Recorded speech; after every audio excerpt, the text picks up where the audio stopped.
Hello viewers, आज हम review करेंगे टोस्कोपरान एपिसोड 4 का। लास्ट एपिसोड में हमने देखा था कि एक जंगली बच्चे की एंट्री होती है जिसे देखकर बच्चे बहुत ज़्यादा खौफज़दा हो जाते हैं। इस एपिसोड में पता चलता है कि जंगली बच्चा कोई और नहीं बल्कि मैथे है और उसके फ्रेंड्स देखकर बहुत ज़्यादा हैरान और खुश भी हो जाते हैं और सिनान का मजाक उड़ाते हैं कि कैसे वो डर कर भाग गया।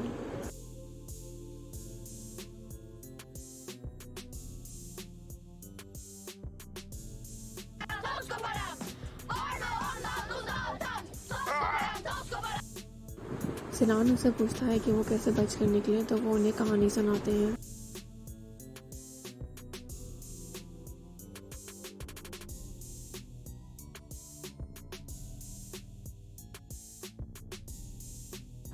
सिनान इनकी कहानी पर यकीन नहीं करता और मैथे भी समझ जाता है कि सिनान को उसकी बात पर यकीन नहीं हुआ।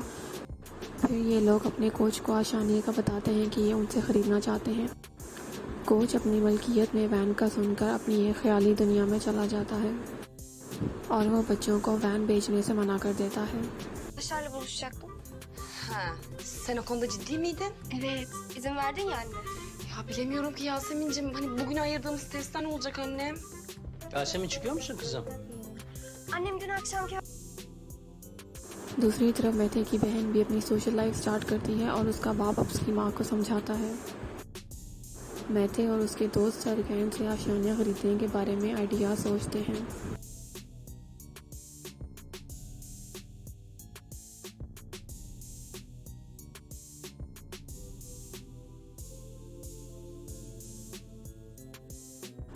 फाइनली वो अपने आइडिया पर काम करते हैं और उनका आइडिया रंग ले आता है।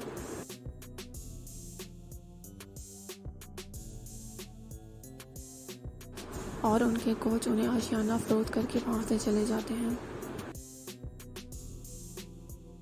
बच्चे आशियाने की मलकियत के कागजात भी खुद बना लेते हैं।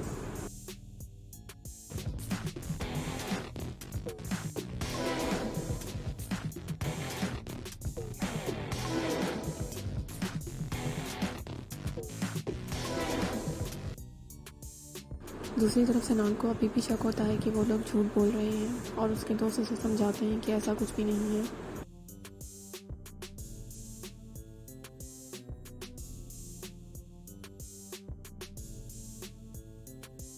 दूसरी तरफ यास्मीन के दोस्त उसे रेस्टोरेंट में डिश करा देते हैं और वो अकेली उनका इंतज़ार करती है।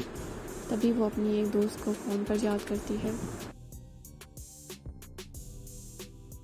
सिनान अपने बाप से जंगली बच्चों की हकीकत के बारे में पूछता है तो उसे लगता है कि उसका बेटा डरपोक है और वो इसे डांट देता है। और मैथे अपने कोच को जानने की ख्वाहिश रखता है। tatlısın altında.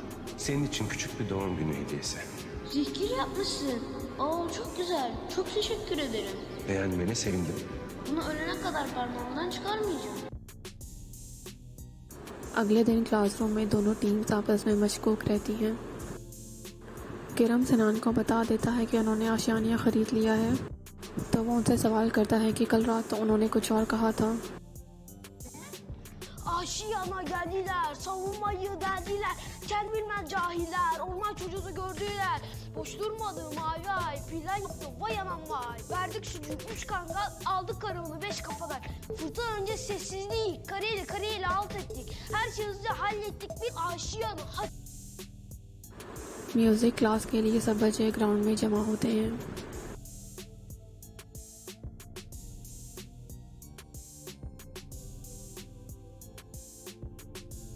मैथे साले को अपनी थंब रिंग के बारे में बताता है।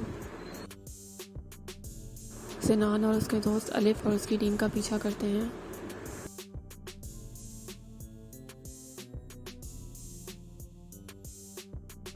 और साले बच्चों की ट्रेनिंग शुरू करवाता है।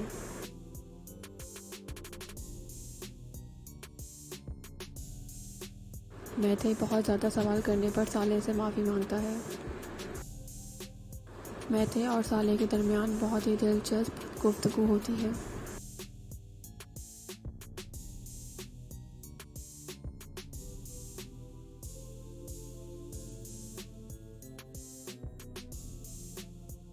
घर आकर मैथे साले की बातों के बारे में बहुत सोचता है।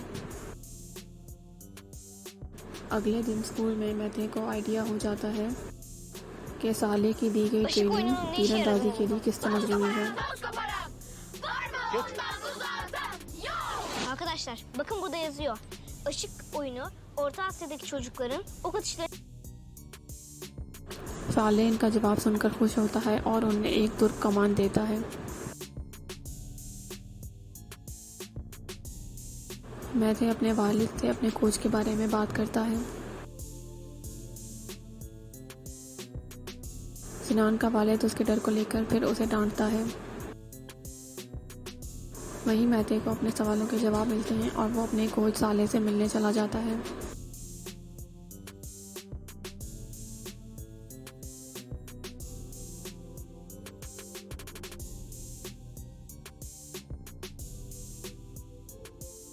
साले मैथे को सड़क पर छोड़कर वापस चला जाता है।